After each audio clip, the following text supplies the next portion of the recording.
Hi everybody! Fall is here in beautiful BC, and I'm back from hiatus for a 3-part autumn foraging series. Woohoo! I haven't had much time to get out there and explore new plants, but sometimes they can be hard to ignore. I'm really lucky to live in such a generous place. There's wild plants to eat at every part of the year. Fall is harvest time, and there's so much to eat that today I will focus more on some ways to preserve what I've harvested. Let's start with this, the crabapple. Yes, they're sour when you eat them raw, but when cooked, crabapples are really delicious fruits that don't get enough praise.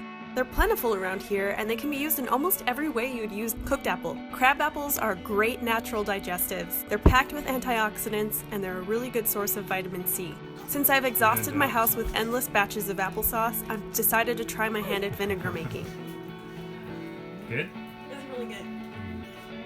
It just looks like normal applesauce, right? Looks like applesauce.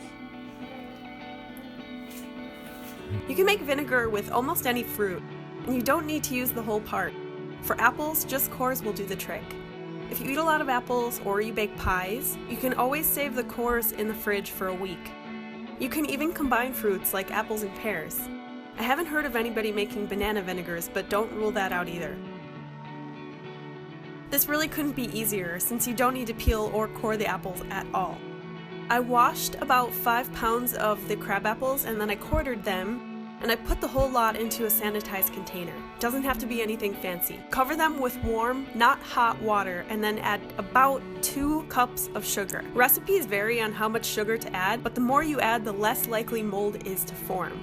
It has to be white sugar. It can't be any other alternative, like no stevia, no sweet and low. It has to be sugar because the bacteria like to eat it. I added 2 cups, and then I added a 3rd cup a couple days later to keep the bacteria fed and healthy. And just give it a good stir. Giving it a stir. Stirring it twice.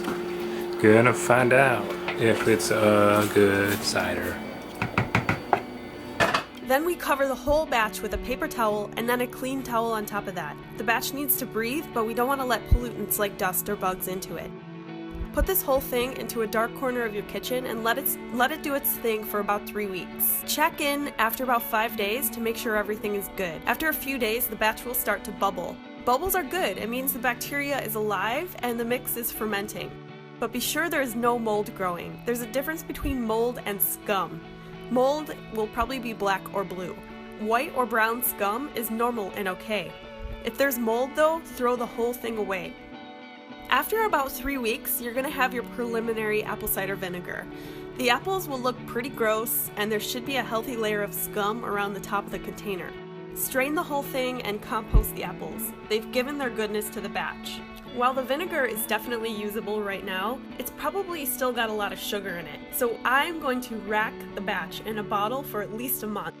This gives the bacteria more time to eat any of the remaining sugars in the batch, and then it also gives the flavors time to really develop. I funnel this whole mix into a glass bottle and I cover the top with another round of paper towels. I date it and I come back to it in at least a month, and then it's ready to use. See, that was really easy.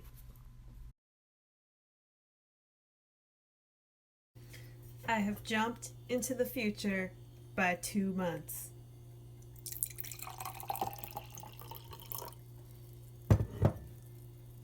This is what the apple cider vinegar looks like now.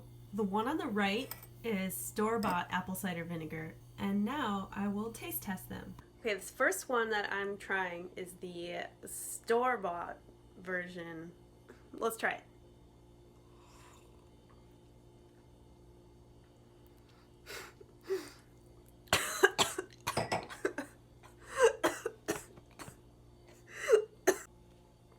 Oh my gosh, that was so harsh. Okay, let's try the second one. It's the crabapple one. It smells really nice. It kind of smells like floral almost. Let me try it. Here it goes.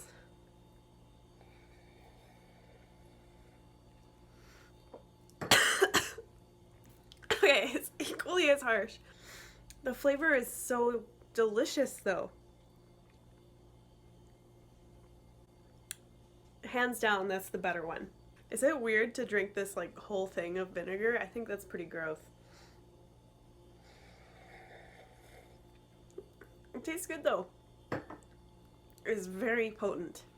Yeah, this one is the clear winner. Woohoo! All you do now is just label it with the date on it, seal it up, and then put it in your cabinet and it will keep indefinitely. Anyway, that does it for today, guys. I hope you've enjoyed today's episode, and we'll see you soon for the second installment of the Fall Foraging series. Thank you for joining us, and as always, happy foraging.